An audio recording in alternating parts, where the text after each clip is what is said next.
Eh bien, bonjour les amis pour une nouvelle vidéo dans laquelle je vais vous parler d'un thème dont on ne parle pas beaucoup normalement, puisque généralement on s'intéresse à des choses concrètes, des choses de la vie, comme l'argent, le travail, euh, manger ou d'autres choses. Donc les choses concrètes, donc ça intéresse énormément les gens tous les jours. Par contre, certaines choses comme parler de l'univers, parler de l'infiniment petit ou l'infiniment grand, intéresse beaucoup moins les gens, mais moi j'aime bien parler de tout. Donc si vous me suivez sur la chaîne, si vous êtes abonné sur ma chaîne YouTube par exemple, vous devez savoir que j'ai l'habitude de parler de plusieurs sujets, en fait de tous les sujets qui m'intéressent. Et donc aujourd'hui, à travers cette vidéo, je voudrais évoquer le principe, ou le concept plutôt, de l'infiniment petit et l'infiniment grand. Pour commencer, l'infiniment grand, l'univers. Donc l'être humain vit sur cette planète, la planète Terre, donc depuis toujours, à moins que des aliens soient débarqués un jour sur la planète et donc et créé l'homme par exemple, où il y a eu une fusion entre des extraterrestres et des êtres humains, ce que je ne crois pas beaucoup. Donc je pense que l'être humain est né sur Terre, donc précisément sur notre belle jolie planète bleue, puisqu'elle est occupée majoritairement par des océans, d'où la couleur bleue de la planète Terre. Donc je vais commencer par l'infiniment grand, l'univers. La Terre n'est qu'une planète parmi d'autres planètes dans notre système solaire. Notre système solaire n'est pas le seul. Comme vous le savez sans doute, j'ai du mal à parler fort parce que j'ai eu un problème de corde vocale, d'où l'intérêt de publier de temps en temps des vidéos, de me filmer, de façon à m'obliger à parler assez fort devant une caméra. Ça permet de faire travailler les cordes vocales et peut-être au fur et à mesure, dans quelques années, j'aurai plus de problèmes pour parler fort, pour élever la voix. Donc, comme je disais, la planète Terre sur laquelle vit l'être humain, l'homme, n'est qu'une planète parmi notre système solaire, qui est composé essentiellement du Soleil, de la Terre et de la Lune, et puis d'autres planètes comme Mars, Jupiter, etc. Le problème n'est pas de savoir combien il y a de planètes dans notre système solaire. Peut-être que non plus le problème n'est pas de savoir depuis quand l'homme existe sur cette planète. Je crois que j'en ai parlé, enfin je sais que j'en ai déjà parlé dans d'autres vidéos. Mais pour vous donner une idée du concept de l'infiniment grand, c'est que nous n'avons pas à ce jour connaissance de l'étendue de l'univers. L'univers est quelque chose d'extrêmement vaste et je pense que les chercheurs ne savent pas du tout quelle est la dimension de l'univers, à savoir qu'il est probable que l'univers est vivant. Enfin, je veux dire par là que l'univers bouge, qui se contracte, qui se, qui se contracte parfois ou qui s'étire. Donc, on a parlé à une certaine époque du Big Bang, la théorie du Big Bang, qui fait il y aurait eu en fait une explosion qui aurait créé le monde, l'univers.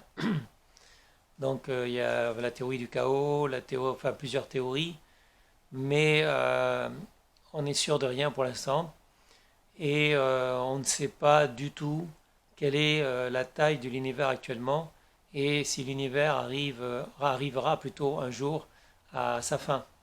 Donc certaines théories disent que l'univers a eu un commencement, comme pratiquement toute chose, et l'univers aura une fin. C'est-à-dire qu'un jour, l'univers se désintégrera et il n'y aura plus aucun système solaire, aucun univers, aucune planète, donc aucun être vivant. Donc voilà. Donc il y a des galaxies, il y a des univers, il y a des galaxies. Il y a des trous noirs, il y a pas mal de choses qui sont très intéressantes sur l'univers dont on pourrait reparler. Par exemple, du voyage dans le temps, du voyage à la vitesse au-dessus de la vitesse de la lumière. Donc des choses très intéressantes, mais ce n'est pas le propos aujourd'hui. Donc le propos, c'est essayer de vous faire comprendre que l'homme n'a qu'une petite place sur cette planète. Vous ou moi en tant qu'être humain, moi en tant qu'être humain par exemple, j'ai eu un début. J'ai un début, c'est donc à ma naissance. Normalement, c'est à la naissance qu'on dit que l'homme, que l'être humain a débuté sa vie. Donc quand il était dans le ventre de sa mère, en fait, ça compte pas. C'est-à-dire qu'il a pu rester 9 mois pendant la grossesse de la maman. L'être humain, en fait, le fœtus, n'a une existence légale du point de vue de la loi qu'à partir du moment où il est né viable, où il est né vivant. Ça, c'est en droit français. Donc, si je me rappelle bien de mes cours de droit, c'est l'être humain, tant qu'il n'est pas né viable, il n'a aucune existence légale. C'est-à-dire qu'on ne peut pas lui donner un nom, un prénom, etc. Si le bébé naît et à sa naissance, en fait, il est mort, il est né mort, ce qui arrive parfois, c'est-à-dire qu'il n'est pas né viable, il ne peut pas vivre de lui-même, en fait, on ne le considérera pas comme un être vivant. Je parle d'un point de vue légal, d'un point de vue de la loi française. Donc, si le bébé a des chances de vivre, qu'il est mis en couveuse, à ce moment-là, je crois qu'on va attendre d'être sûr que le petit bébé puisse vivre de lui-même pour lui donner une existence légale, pour le déclarer à la mairie. Sinon, on peut aussi déclarer un fœtus mort, je crois, mais j'en suis pas tout à fait sûr. Donc, à une époque, en droit français, on disait que pour avoir une existence légale, il fallait que l'être humain naisse viable, donc naisse vivant, et être capable de vivre, c'est-à-dire de survivre. Donc, l'existence de l'être humain, par exemple, mon existence à moi, elle a commencé le jour où je suis né et elle finira le jour où les médecins déclareront que je suis réellement mort. Il y a des précautions qui ont été faites depuis des années pour prouver, en fait, pour qu'on justifie qu'un être humain est légalement décédé, c'est-à-dire qu'on ne veut plus enterrer d'être humain vivant. Il y a des risques, en fait, qu'un être humain soit considéré comme mort alors que ce n'est pas le cas. C'est arrivé plusieurs fois. C'est arrivé plusieurs fois que, en ouvrant des tombes, en ouvrant des cercueils, on s'aperçoit que le cadavre, il a gratté avec ses ongles, il a gratté le bois de son cercueil pour essayer de se libérer. Vous pouvez avoir l'apparence de la mort. Donc l'être humain peut avoir l'apparence de la mort et au final, il se réveille parfois une fois qu'il est dans le cercueil. Et malheureusement, si personne ne l'entend, parce que s'il gratte sous quelques couches de terre, en fait, on ne l'entendra pas dans un cimetière. Et donc, il risque de mourir d'étouffement, mourir de faim dans son cercueil. Donc maintenant, depuis quelques années, on contrôle effectivement qu'il soit bien une mort réelle. Donc il faut un médecin et n'importe qui ne peut pas déclarer que quelqu'un est mort, même si le corps, par exemple, est dans un état de décomposition. Il faudra attendre que le médecin justifie, que le médecin affirme qu'il est réellement décédé pour le dire, parce que même les pompiers ou la police ne peuvent pas dire qu'une telle personne est morte, même si on a toutes les preuves que la personne est vraiment morte. Donc on attend le médecin. Donc je disais que l'être humain a une existence légale à partir du moment où il est né et il a un terme, c'est au moment de sa mort. L'existence d'un être humain peut être plus ou moins longue, ça peut durer quelques mois, quelques années, ou on va dire une centaine d'années par exemple. Donc l'existence d'un être humain par rapport à l'existence de la Terre, l'existence d'un être humain est très courte. Même si je vis 100 ans, par exemple, 100 ans, un siècle, ça sera toujours très court par rapport à l'existence de la Terre qui a existé bien avant l'homme et qui existera peut-être aussi bien après l'homme. Si jamais l'être humain n'est plus sur Terre, s'il a quitté la planète pour aller vivre ailleurs, ou s'il est mort d'une façon ou d'une autre, il est possible que la Terre continue à exister et que d'autres espèces, d'autres créatures vivantes existent, mais nous ne serions plus là pour le voir.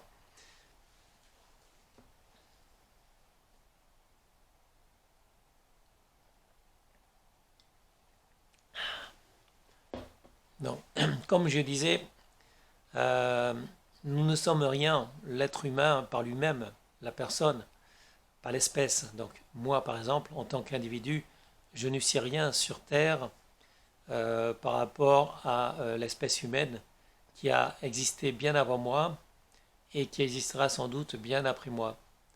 Donc je ne fais qu'un court passage sur cette planète et même l'espèce humaine, au regard de la durée de la planète Terre, ne fait qu'un court passage. On peut espérer toutefois que l'être humain soit capable de voyager dans l'espace et colonise d'autres planètes.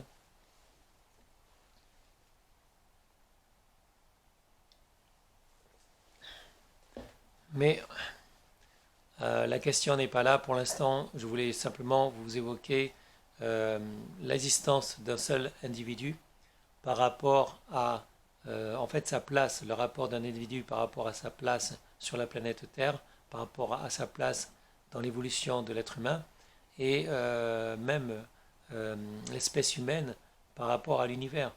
L'espèce humaine n'est qu'une créature parmi d'autres. Il y a énormément de créatures sur cette planète, sur la planète Terre. Il y a sûrement d'autres créatures dans l'univers.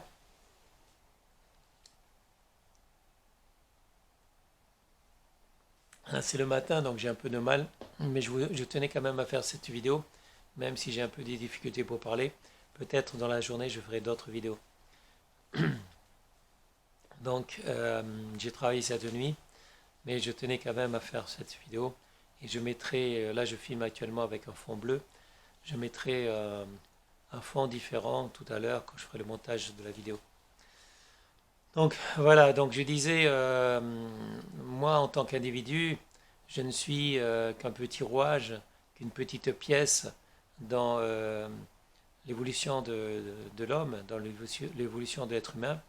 Mais l'être humain n'est qu'une petite pièce au sein de l'univers, sachant que même notre système solaire n'est aussi qu'une petite pièce, puisqu'il y a beaucoup d'autres systèmes solaires, beaucoup d'autres univers. Et l'univers, par exemple, en lui-même, a existé bien avant la Terre, et bien avant que la Terre soit créée. Il y a eu d'autres planètes qui ont existé, qui sont mortes. Donc, il ne faut pas croire. En fait, c'est, comment dire,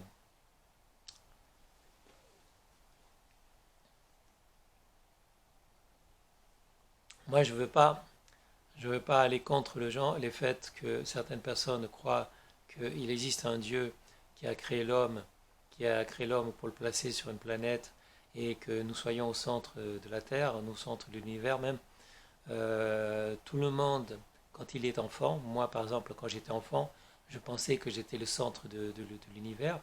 J'ai pensé que tout tournait autour de moi. Et je pense que c'est ce que tous les enfants pensent en fait.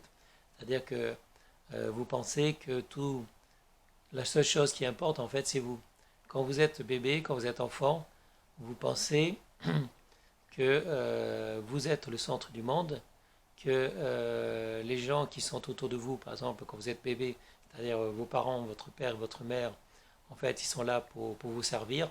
Donc vous avez juste à pleurer pour leur faire comprendre que vous avez faim ou que vous avez besoin qu'on vous change de la couche. Donc le bébé, il est comme ça. Le bébé, il pense que l'univers, c'est lui. Lui, il est au centre de l'univers et les parents sont là pour le servir. C'est ce que pense le bébé. Quand le bébé devient un enfant, il pense toujours qu'il est au centre de l'univers. Il pense toujours qu'il est immortel, que c'est lui qui est important, qu'il n'y avait rien avant lui. Et voilà, donc après, malheureusement, l'enfant, quand il devient adolescent, il déchante, il comprend qu'en fait, il a pratiquement pas de valeur si on compare sa propre existence par rapport à l'existence de l'être humain, et si on compare par exemple l'existence de l'être humain par rapport à l'univers. Donc à ceux qui croient que Dieu a un plan pour chacun de nous, c'est gentil, mais voilà, c'est croire qu'on est au centre de l'univers, quoi. Donc malheureusement, l'univers est vachement plus grand que nous. L'univers est énormément plus grand que l'homme, que l'humanité. Donc l'humanité, en fait, ce n'est rien, mais nous avons notre place. Donc je considère, même si je ne suis pas le centre de l'univers, je considère qu'en tant qu'être humain, j'ai une place dans cet univers. Je considère que l'humanité, l'être humain, l'homme a une place dans l'univers, mais que on n'a pas vraiment de privilèges. Par exemple, les fourmis existaient avant l'homme.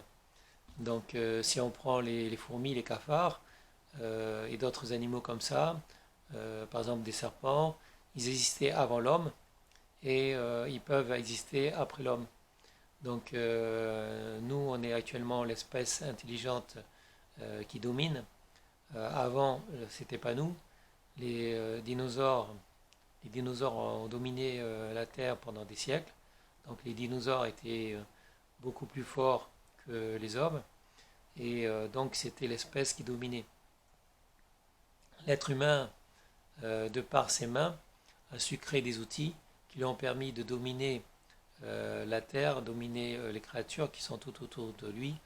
Et donc c'est pour ça que nous sommes tout en haut de l'échelle, grâce à nos doigts, qui nous ont permis, effectivement, comme je l'ai dit, de créer des outils, de créer des armes, qui nous ont permis de dominer les autres espèces vivantes. Mais ce n'était pas le cas auparavant, quand on n'avait pas les armes qu'il fallait. Et peut-être que dans quelques temps, dans quelques années, d'autres créatures domineront la planète et nous ne serons plus là, ou nous serons par exemple des espèces dominées par d'autres. Si des êtres extraterrestres venus d'ailleurs euh, débarquent sur notre planète et qu'ils ont une technologie plus avancée que la nôtre, ils peuvent nous éliminer ou nous garder pour la servir par exemple. Donc l'être humain qui domine actuellement la planète peut très bien être dominé également par des créatures plus intelligentes avec des armes plus puissantes qu'elles. Donc ça, c'était pour euh, l'univers, pour l'immensément grand. Donc l'être humain, comme je l'ai dit, n'est qu'un petit rouage, n'est qu'une petite pièce sur la planète, qui elle-même n'est qu'une petite pièce dans le système solaire, qui elle-même n'est qu'une petite pièce dans l'univers. L'univers est vaste, on n'a aucune idée actuellement de l'étendue de l'univers. L'univers c'est quelque chose de tellement incroyable, tellement vaste, avec sûrement d'autres planètes où il y a des êtres vivants. Donc des créatures plus intelligentes que nous, au moins intelligentes que nous, des créatures qui un jour viendront peut-être chez nous. Donc voilà, donc c'est un peu de la folie de croire qu'on a été placé au centre de l'univers, que l'être humain a été placé au centre de l'univers. C'est vraiment une théorie de gamin en fait. Parce que quand on est gamin, on croit vraiment qu'on est au centre de l'univers. Et plus on apprend, plus on découvre la science, plus on explore, avec la connaissance, avec l'âge, l'expérience, en fait, on se rend compte que l'être humain n'a qu'une petite place. On a un rôle, effectivement, mais on peut évoluer. L'être humain a toujours évolué et l'être humain peut évoluer encore pour prendre une place plus importante au sein du système solaire et éventuellement aller voyager dans d'autres systèmes solaires pour, comment dire, aller vivre sur d'autres planètes et dominer peut-être d'autres espèces vivantes. Je ne dis pas que c'est bien, je ne dis pas que c'est une bonne chose de dominer, mais on a vu par le passé que certains pays ont dominé d'autres pays, c'est-à-dire, par exemple, quand les Espagnols sont allés aux Philippines, les Espagnols étaient beaucoup plus armés que les Philippins. Donc les Espagnols ont pu conquérir ces îles, ont pu conquérir ce pays. Ils ont dominé pendant 4 siècles. Donc l'Espagne a dominé les Philippines pendant 4 siècles, a imposé leur foi, leur croyance, donc a installé des églises et obligé les Philippins à perdre leur Dieu, à perdre leur croyance. Bon, ce qui s'est passé aux Philippines s'est passé en Afrique. Donc en Afrique, les catholiques, les musulmans ont obligé les Africains à, à ne plus croire en leur Dieu, puisque les Africains avaient déjà leur propre Dieu, et il leur a imposé de croire en l'islam, de croire au Christ par exemple. Donc ces croyances-là qui ont été imposées, que ce soit aux Philippines, que ce soit en Afrique, elles ont été imposées par d'autres peuples, d'autres pays, et après ils en ont fait sienne en fait. Ils ont cru, ou ils croient toujours, que cette foi qui est le catholicisme ou qui est l'islam, c'est la leur. Mais en fait, c'est pas la foi que leurs ancêtres avaient. Donc ils ont renié en fait leur foi.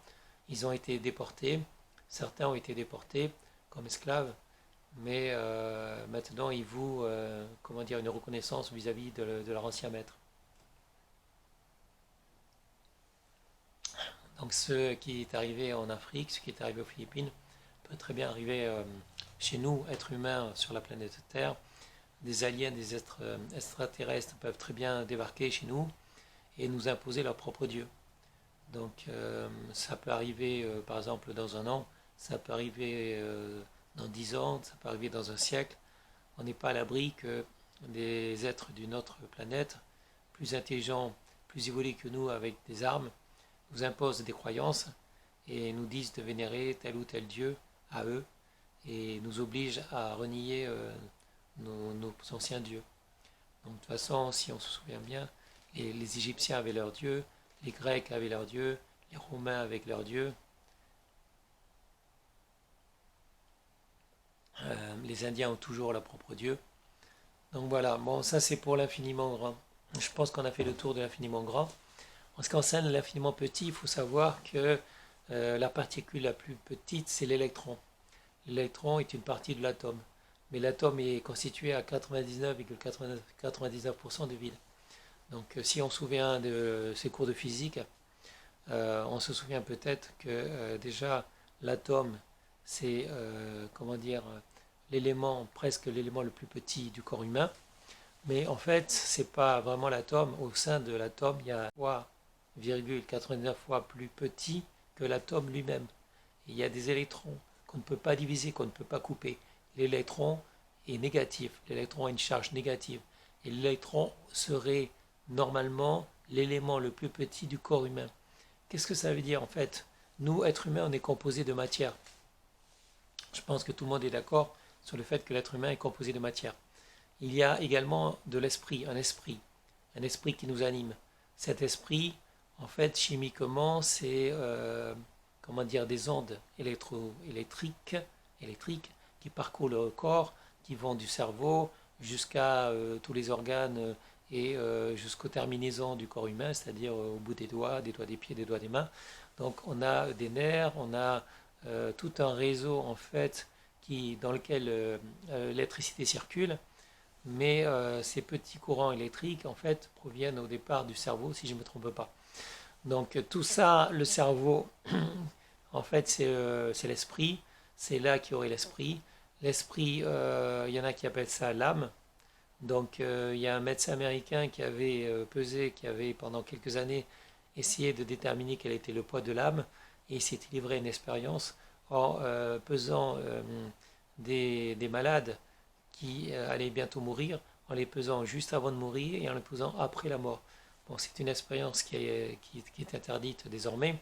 Donc il n'y a qu'une seule personne qui a été autorisée à une époque à mener l'expérience qui fait de savoir combien pesait l'âme dans le corps humain. Et également, il a fait ça avec des animaux, si je ne me trompe pas. Je crois qu'il a pesé des chats ou des chiens avant de mourir et après la mort. Et il a déterminé aussi que, je ne me rappelle plus en fait, je ne veux pas dire de bêtises. En tout cas, ce que je suis sûr, c'est que l'âme aurait un poids de quelques grammes. Je ne sais plus si c'est 9 grammes ou quelque chose comme ça. Ça c'est à voir. Vous vérifiez sur Internet, sur Google. Et le corps humain, enfin l'âme qui existe dans le corps humain, indépendamment de la matière. Parce que la matière, c'est autre chose. La matière, en fait, que vous soyez vivant ou mort, la matière, elle reste toujours pareille. C'est-à-dire qu'elle va se décomposer petit à petit. Mais si vous vous pesez, on va dire, 10 ou 15 minutes avant de mourir, et si on vous pèse 5, 10 ou 15 minutes après la mort, normalement, vous devriez avoir le même poids. Si vous n'avez pas le même poids, si on fait ça, par exemple, sur une centaine d'individus, et qu'on constate qu'il y a toujours la même différence de poids entre le moment où vous vous pesez avant la mort, juste avant la mort, et le moment où vous pesez juste après la mort, si on constate le même poids manquant, la même différence de poids, donc ça veut dire qu'effectivement l'âme a un poids. C'était l'expérience de ce médecin américain qui a été interdite par la suite. Bon, je reviens à l'infiniment petit. Donc le corps humain, c'est un corps composé d'atomes, composé de matière, et c'est dans ces matières, la matière qui nous anime en fait, il y a effectivement des atomes. Au sein des atomes, il y a un petit noyau qui est, comme je l'ai dit, 99,89 fois plus petit que l'atome lui-même. Et en fait, cet atome, il est composé de vide. On peut dire que l'atome est composé de vide. Et on peut dire que le corps humain est composé de vide. Donc, même si les organes, quand je touche mon corps, quand je touche le corps d'un autre être humain, en fait, je touche quelque chose de concret. Donc, je vais toucher le visage, je vais toucher la tête, je vais toucher le poing, je vais toucher n'importe quelle partie du corps humain d'une autre personne. Je vais me dire, c'est du concret, c'est comme si je touche la pierre. Mais même à travers la pierre, il y a du vide. En fait, nous, on ne le voit pas. Mais si on utilise un microscope, si on utilise un microscope électronique, on peut voir qu'à travers n'importe quelle matière, c'est composé essentiellement de vide. C'est des électrons, ça vibre, ça tourne autour. Et en fait, c'est un champ magnétique qui tourne tout le temps autour, mais entre ces noyaux, entre ces électrons par exemple, ces protons, les électrons, en fait il y a du vide. Il y a du vide. Donc si on peut toucher une personne, si on peut toucher une pierre, c'est parce que tous ces noyaux, tous ces atomes vibrent d'une certaine vitesse. Si éventuellement j'utilisais ma main, imaginons que j'utilise ma main, je sais que ma main est composée d'atomes. Je sais que ma main est composée d'énormément d'atomes qui vibrent à une même vitesse. Si j'arrive à modifier la vitesse des atomes de ma main, je pourrais facilement rentrer à travers un mur. Je pourrais enfoncer ma main à travers un mur en essayant de décaler, en décalant effectivement la vitesse de mes électrons, de mes atomes, de façon à pénétrer les atomes d'un mur, puisque le mur lui aussi est composé de vide. Donc ma main est composée de vide, les murs, la matière, la pierre est composée de vide. Donc, et on peut toujours penser que si on arrivait à modifier la vitesse de ses propres atomes, on pourrait se déplacer à travers de la matière. Donc c'est pour ça que je voulais en revenir au fait que si on utilise des microscopes, j'ai presque plus d'eau. Donc pour moi ça va être difficile de parler. Je suis désolé pour vous. Je vais devoir conclure cette vidéo. D'ailleurs vidéo qui est déjà assez longue. Mais c'était pour vous expliquer un peu les champs de possibilités, même si c'est un sujet dont on ne parle pas beaucoup, que l'être humain a une petite place dans l'infiniment grand, mais l'être humain lui-même, qui est composé de matière, même s'il y a aussi un esprit en fait, parce que certaines personnes ont voulu prouver que l'être humain n'était pas composé que de matière, et qu'il y aurait un esprit qui arriverait sur nous, peut-être à notre naissance quand on est, peut-être avant, peut-être après, je ne sais pas exactement quand est-ce que l'âme vient sur le corps, c'est un autre débat. Donc ça, c'est un débat dont j'ai discuté, par exemple, avec un collègue, et c'est un sujet très intéressant, mais on n'a pas de réponse. On ne sait pas quand est-ce que l'âme arrive sur le corps humain, quand est-ce que l'esprit arrive sur le corps humain. On sait que le cerveau est fait d'atomes, qu'il y a des synapses, qu'il y a de l'électricité qui circule tout le temps. Donc on a de l'électricité qui circule tout le temps dans le cerveau, mais on ne sait pas exactement si vraiment il y a une âme, et même si on pense que oui, en tout cas un esprit, et on ne sait pas à quel moment l'esprit descend dans le corps humain, à quel moment l'esprit descend dans le cerveau, par exemple, pour animer ce corps humain, sans quoi on n'aurait pas d'esprit. Et est-ce que les animaux, par exemple les chats et les chiens, est-ce qu'ils ont aussi une âme? Est-ce qu'ils ont un esprit? On peut penser que oui. Ça, c'est un autre débat. Donc tout ça, c'est pour terminer cette vidéo, pour éventuellement lancer le débat sur un autre thème par la suite. Donc là, c'était l'infiniment grand, de l'infiniment grand à l'infiniment petit. On s'aperçoit, enfin, les scientifiques se sont aperçus qu'il y a des corrélations, en fait, des rapports entre l'infiniment grand et l'infiniment petit, puisque quand on va de plus en plus profondément dans le corps humain, dans les cellules, dans les atomes, on s'aperçoit qu'on retrouve la même chose que dans l'univers. Dans l'univers, qu'est-ce qu'il y a? Il y a des masses en fait, il y a des planètes, bon, il y a des soleils, il y a des météorites, il y a des pierres, il y a des gaz aussi, mais il y a quoi d'autre? Il y a du vide. Essentiellement, l'univers est composé de vide. Et c'est comme l'être humain. L'être humain est composé essentiellement de vide. Donc, quand on va profondément dans un être humain, dans ses atomes, on s'aperçoit que c'est du vide avec, comme qui dirait, des planètes qui bougent, en fait, qui tournent autour. Donc, ces atomes, ça tourne autour, ça tourne tout le temps, ça vibre. Et les planètes du système solaire vibrent aussi, tournent tout le temps. Le Soleil tourne, la Terre tourne, la Lune tourne.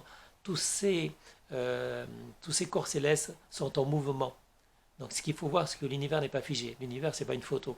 L'univers, ça n'arrête pas de bouger, c'est vivant. L'univers, il y avait un moment donné peut-être où il est né, où il a commencé, un moment où il va finir, au moment où l'univers sera fini, mais il est tout le temps en expansion ou en contraction. Donc soit il s'expanse, il va se développer, mais même s'il se développe, ça peut arriver à exploser, euh, et il peut imploser aussi. Imploser, c'est-à-dire imploser de dedans. Il se contractera tellement, peut-être l'univers, qui va imploser de l'intérieur. Et ce qu'on a remarqué dans l'univers, on le remarque aussi dans l'être humain. C'est-à-dire que quand on voit effectivement qu'il y a des corps célestes qui bougent, qui tournent autour dans l'univers, et bien nous aussi, dans notre corps humain, il y a aussi des corps célestes qui bougent tout autour, puisque ce sont les atomes. Les atomes qui sont constitués de vide, on est constitué de vide comme le système solaire, comme l'univers. Donc en fait, nous sommes un mini-univers. Voilà, c'est pour terminer la vidéo. L'être humain, mais quand je parle de l'être humain, c'est aussi les animaux, tous les êtres vivants. Après, bon, je ne peux pas trop dire pour la pierre, mais en tout cas, les êtres vivants, on est composé d'atomes, on est composé de noyaux, on est composé de, si vous voulez, de corps célestes qui tournent tout le temps à une certaine vitesse, qui bougent, et en plus, il y aurait des modifications de cette vitesse et en modification quand on est malade ou pas. Ça, c'est un autre domaine. Par exemple, il y en a qui sont capables de lire l'aura d'une personne. L'aura, c'est des lumières qui tournent autour de la personne qui indiquent si elle est malade ou pas. Donc, certaines personnes sont capables, seraient capables, en fait, en vous voyant, de déterminer si vous êtes malade ou pas, simplement grâce aux lumières qui entourent votre corps. Donc, les lumières, par exemple, de plus en plus claires, qui sont éclatantes, qui sont jolies, par exemple, indiquent que vous êtes en bonne santé. Quand vous commencez à avoir des lumières ternes autour de votre corps, quand on parle de l'aura, c'est des lumières qui sont autour de votre être. Quand ces lumières-là sont sombres, quand c'est d'une couleur, je ne sais pas, moi je ne sais pas trop quelles sont les couleurs, mais c'est marron à peu près, je crois. Donc quand elles sont de tel type de couleur-là, eh bien en fait, ça veut dire que vous êtes malade. Donc on peut déterminer, comme à une époque, les médecins plutôt, les médecins déterminaient que vous êtes malade grâce à vos selles, votre pipi, votre caca, la couleur de votre urine, la couleur de vos selles, de votre caca par exemple, il déterminait que vous êtes malade. Donc ça, c'était une médecine qui a duré pendant plusieurs siècles, c'est-à-dire déterminer la maladie d'une personne grâce aux excréments de la personne. Eh bien, il y a des Tibétains qui arrivaient à déterminer si une personne était en bonne santé ou si était malade, simplement en examinant l'aura de la personne.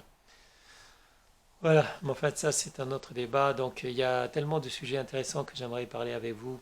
Et ce n'est que le début parce que je vais faire des vidéos souvent. Donc là, c'était un peu une première approche de l'infiniment grand et l'infiniment petit. Donc vous êtes tous des mini-univers, même si je vous ai dit au départ que l'être humain et vous en tant qu'individu, vous n'êtes pas si important que ça et que le monde ne tourne pas autour de vous. Effectivement, le monde ne tourne pas autour de nous, le monde ne tourne pas autour de moi. Donc le monde existait avant moi, le monde existera après moi. Donc l'univers ne tourne pas autour de moi, je ne suis pas le centre du monde. La Terre n'est pas le centre du monde non plus. Cette galaxie n'est pas le centre du monde. Donc c'est bien beau de croire qu'on a été choisi, on a été créé pour avoir un rôle prédominant, mais en fait, honnêtement, je ne le crois pas du tout. Par contre, nous sommes tous des mini-univers. Nous avons tous une place dans l'univers, à nous de trouver notre place. Donc on a tous une place, c'est ce que je voulais dire mes amis. Donc chaque vie est importante, on a tous une place ici dans l'univers, et on est tous des mini-univers. Et d'ailleurs, ça sera le sujet de notre vidéo. Quand j'ai étudié les moines tibétains, quand j'ai étudié le yoga par exemple, j'ai voulu apprendre et j'ai appris à diminuer les battements de mon cœur. Donc ça a été prouvé et je peux encore le faire. Je peux diminuer quand je veux les battements de mon cœur, je peux diminuer certaines choses de mon corps, par exemple de mon corps physique. Et donc avec des médecins, ça a déjà été fait. Je peux leur prouver que quand je veux, je peux accélérer ou diminuer les battements de mon cœur, par exemple, mais pas que ça. Donc il suffit de visualiser vos organes, vos propres organes à l'intérieur de votre corps. Vous créez des images mentales, vous créez dans votre tête des images mentales et vous essayez d'influer sur vos propres organes. C'est-à-dire, par exemple, d'influer sur la vitesse à laquelle votre cœur bat, mais vous pouvez aussi avoir une influence, par exemple, grâce à l'esprit, sur la vitesse à laquelle vous envoyez le sang dans vos vaisseaux sanguins. Donc tout ça, je suis capable de le faire, et il suffit de concentration, en fait, de relaxation et de concentration. Vous vous relaxez d'abord, et après vous concentrez sur une image mentale. Et ça, c'est quelque chose de très intéressant, mais tout à fait possible, puisque je l'ai déjà fait, et je peux le prouver avec n'importe quel médecin, par exemple. Donc, messieurs, mesdames, voilà, le corps humain, c'est quelque chose de très intéressant, de magique, si on veut. Et l'univers est aussi quelque chose de très intéressant, de magique. Sur ce, mes amis, je vous souhaite à tous une bonne journée et à bientôt pour une prochaine vidéo. Et désolé si j'ai des problèmes de corde vocale, désolé, mais en fait, faire des vidéos est pour moi un exercice qui va, j'espère, me permettre par la suite de pouvoir faire des vidéos de plus en plus longues sans avoir besoin tout le temps de boire de l'eau, sans avoir des problèmes en fait pour parler. Donc merci de me soutenir, merci de soutenir ma chaîne vidéo. Comme je vous l'ai dit, c'est un challenge pour moi de vous parler, c'est un défi, mais c'est aussi une thérapie en quelque sorte, puisque j'ai besoin de faire travailler mes cordes vocales. Alors mes amis, merci à tous et à bientôt pour une prochaine vidéo. Au revoir.